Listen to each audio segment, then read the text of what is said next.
Salve, Wanyambe. Selamat pagi saudara-saudari yang dikasihi Kristus. Mari kita mengawali hari baru dengan mendengarkan firman Tuhan yang diambil dari Injil Markus pasal 4 ayat 1 sampai dengan 20. Tuhan bersamamu. Inilah Injil suci menurut Markus. Pada suatu hari, Yesus mengajar di tepi danau Galilea. Maka datanglah orang yang sangat besar jumlahnya mengerumuni dia, sehingga ia terpaksa naik ke sebuah perahu yang sedang berlabuh, lalu duduk di situ, sedangkan semua orang banyak itu ada di darat, di tepi danau itu. Dan Yesus mengajarkan banyak hal kepada mereka dalam bentuk perumpamaan.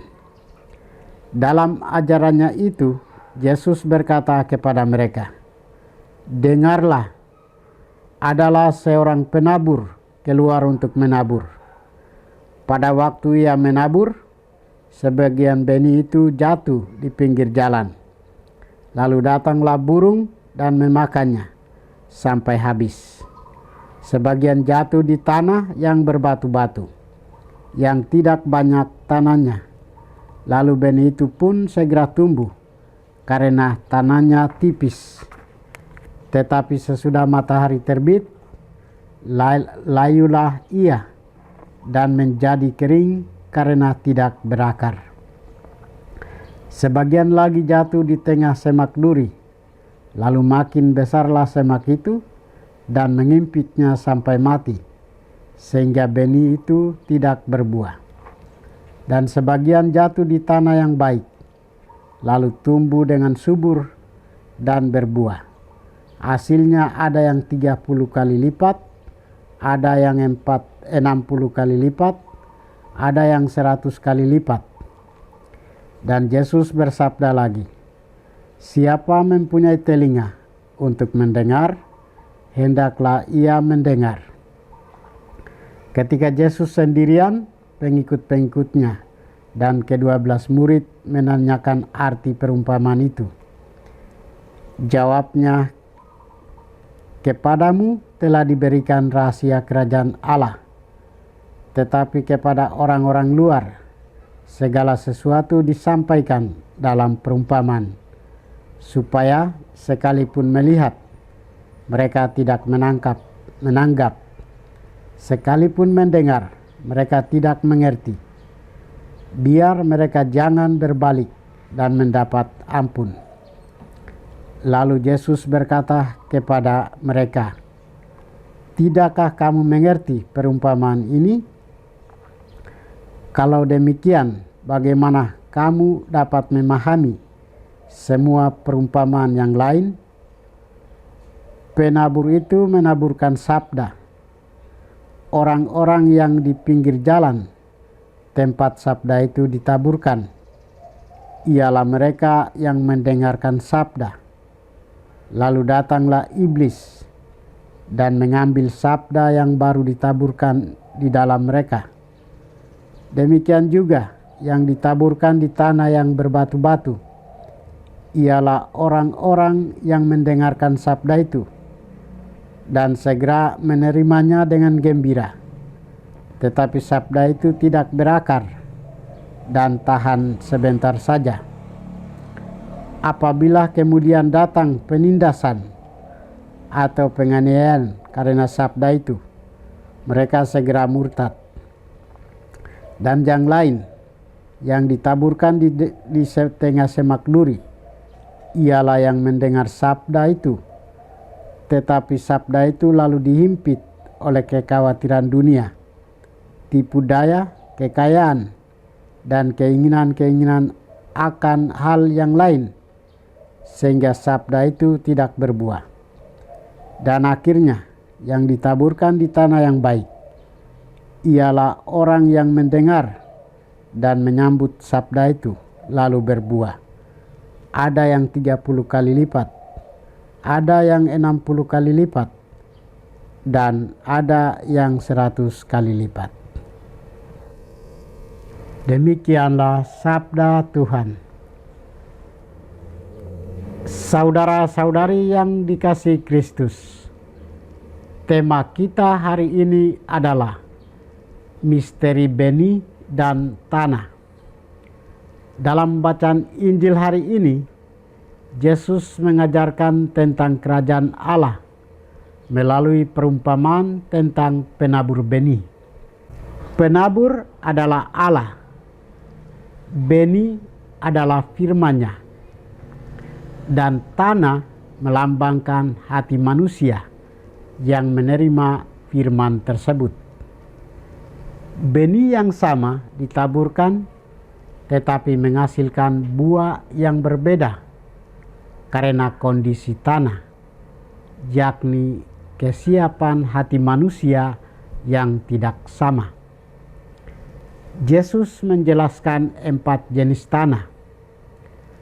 Pertama, tanah di pinggir jalan, melambangkan hati yang tertutup dan acuh tak acuh. Firman didengar tetapi tidak pernah meresap dan segera hilang. Kedua, tanah berbatu, menggambarkan orang yang menerima firman dengan gembira tetapi tanpa akar iman yang kuat.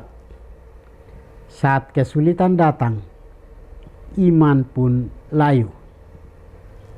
Ketiga, tanah di antara semak duri, melambangkan hati yang terbagi karena kekhawatiran dunia, tipu daya kekayaan, dan keinginan-keinginan lain, sehingga firman tidak berbuah. Keempat, tanah yang baik, yaitu hati yang terbuka, tulus, dan setia. Firman diterima, direnungkan, dihayati, dan diwujudkan dalam hidup, sehingga menghasilkan buah berlimpah. Yesus mengajar dengan perumpamaan agar misteri kerajaan Allah mudah dipahami dan hanya terbuka bagi mereka yang mau mendengarkan dengan hati yang tekun dan rendah hati, seperti para murid. Firman Allah tidak bertumbuh secara otomatis, tetapi membutuhkan hati yang siap, terbuka, dan setia untuk menumbuhkannya. Saudara-saudari terkasih, pengajaran ini mengajak kita untuk bertanya, jenis tanah apakah hati kita? Dan sejauh mana kita memberi ruang bagi firman Allah untuk berakar dan berbuah dalam hidup kita? Sebab kita memiliki kebebasan untuk memilih menjadi tanah jenis apa. Apakah tanah di pinggir jalan, tanah berbatu-batu, tanah yang penuh semak, atau justru tanah yang subur.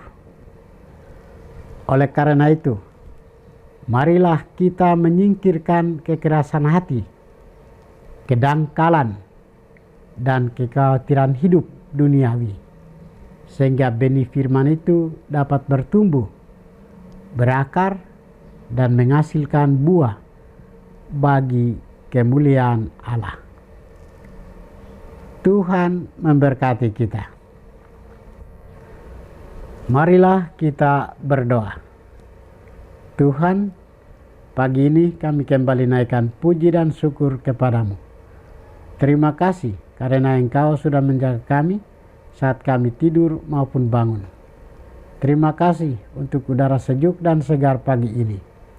Kami mohon, bukalah mata hati kami, agar kami mampu memandang kemurahan dan karya-Mu.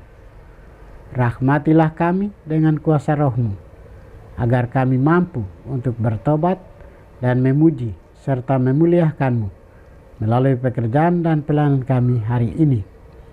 Kristus terang dunia, berkatilah keluarga kami. Jadikanlah kami alat kasih-Mu, dan pantaskanlah kami menjadi hamba-Mu yang setia. Demi Kristus Tuhan dan pengantara kami. Tuhan bersamamu. Semoga kita sekalian, orang-orang yang kita kasih dan doakan, seluruh aktivitas kita hari ini dibimbing, dilindungi, dan diberkati oleh berkat Allah yang Maha Kuasa, Bapa dan Putra dan Roh Kudus.